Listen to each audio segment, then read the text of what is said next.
Tonight, we are remembering the last hours of Jesus. Moments ago, we just watched him gathering his disciples in the upper room. And this is what Jesus chose to do. The night before he was betrayed and humiliated and suffering to death. What would you do the night before you suffer and die?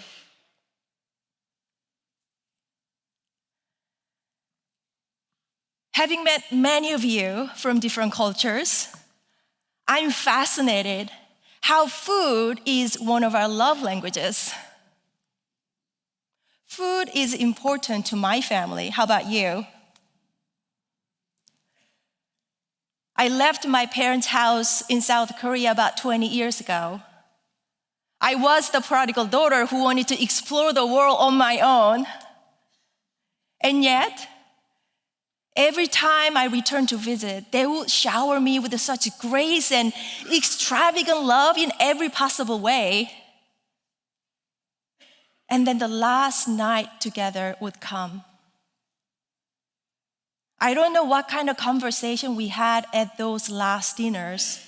What I remember is the weight of the mixed feelings of longing, sadness, and love expressed in food. And that's how we prepare ourselves to say goodbye until we saw each other. How would you prepare to say goodbye to your loved one? I'm a pastor. Before I was a pastor, I want you to know that I was a hospital chaplain. And let me tell you, that was a job that I will never forget. And here is why. I was called to meet a patient in labor and delivery room. And the patient, a mother, came with a very particular request: baptism right after birth. And that was because the mother was told that the baby was not going to live long due to the genetic heart defect tested during the pregnancy. In fact, nobody knew how long the baby was going to live. 5 minutes? 1 hour? When I met with the mother in the patient room, she was very calm. She didn't seem too devastated. And she explained to me that what she wants.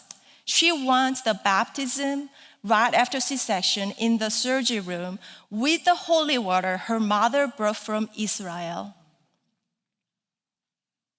Ironically, she was well prepared for the child's birth and death. Along with other 20 staff members, I too dressed in a gown and gloves and mask. And I was standing at the corner in silence, holding a shell with the holy water in one hand and a prayer note in the other hand. But I could hear my own heartbeat. Not long after, there was a little baby girl born with a short life expectancy. And I still remember the soft, beautiful crying voice. Despite the unknown of the next hours of her life, she was letting us know that she was born. After the initial assessment by the medical team, I was called to stand next to the mother and the baby, and now the baby curled up in the mother's chest. And it was my moment to break the silence and ask for God's blessing on the baptism. And I started to say, God of mystery in life, we give you thanks for this beautiful child. And then my tears choked my throat because I was remembering the moment that I was holding my son for the first time after birth.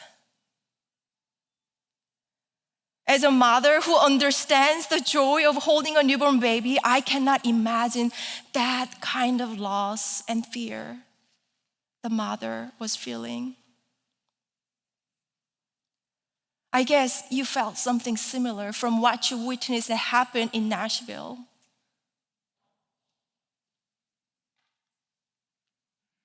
And this is what happened next in the surgery room. My being human with the tears allowed everyone in that room to be human too and join in crying. It reminds us that we all are human, and at times just offering the way we are as a human, and the tears of compassion are the only things that we can do to each other. I don't remember how I finished my prayer, but it doesn't matter, because I remember that we all knew that we were not alone and we are together. And that's the moment that we were standing together in God's presence. Jesus' friends left him. The moment after the supper, they fell asleep at the Garden of Gethsemane. They didn't follow him to the crucifixion. They denied him. I wonder how Jesus' way to crucifixion could have been different if they wept with him, if they stood beside him. Even knowing what was coming in his way, he pressed on and gathered his friends in the upper room and said, "Friends, remember that I love you. Remember that I'm with you. Even in your darkest moment, I won't abandon you. I won't leave you alone."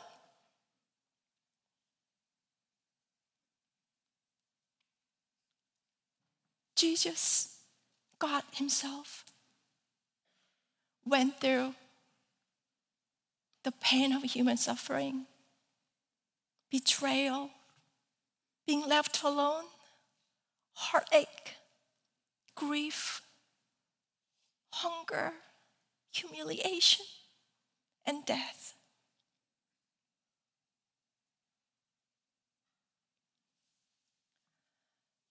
The mother I encountered in the hospital, she could have spent the last hours of the baby asking for more tests and trying to find the ways to lengthen the days. Instead, she chose to offer something more. Eternal life, the eternal love. What would you remember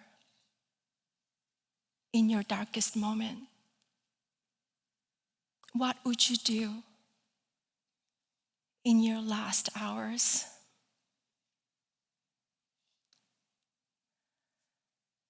As we continue in worship,